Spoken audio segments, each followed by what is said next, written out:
আসসালামু আলাইকুম রহমতুল্লাহ। সুপ্রিয় রিটেলার, আপনাদেরকে আমি একটা ক্যাম্পেইন সাজানো শেখাই। সেটা সবার দেখা হয় না, এই জন্যে সবার তো করা হয় না, কিন্তু এটা করা একটু বাধ্যতামূলক আর কি।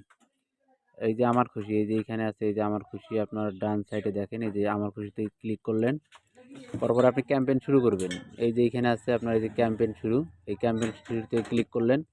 এরপর আপনি সময় নির্বাচন করবেন, মেয়াদ বাছাই করুন। এখানে ক্লিক করলে আপনি যে কোনো একটা দিতে পারেন। তো সর্বোচ্চ আপনি 15 দিন কিংবা 10 দিন দিতে পারেন। 10 দিনে ক্লিক করলেন, করার পরে এই যে এখানে দেখেন টিক মার্ক দেওয়ার অপশন আছে। টিক মার্কটা দেওয়ার পরে আপনি এখানে এই 2500 ঘরটা, এইখানে আপনি টাচ করলে আপনি এই ঘরটা এইভাবে টান দিয়ে এখানে আপনি 2500 ক্লিক করে চেক অফারে যাবেন। যাওয়ার পরে এই যে 40 টাকা ব্যালেন্স, আপনি যদি এই 15 দিনের মধ্যে আপনার এই যে 2500 টাকার বান্ডেল প্যাকেজ বিক্রি করতে পারেন, 40 টাকা আপনার এক্সট্রা কমিশন পাবেন আপনি। এই যে চেক ব্যালেন্সে ক্লিক করে আপনি সবাই সবার ক্যাম্পেইনটা একটু নিশ্চিত করুন।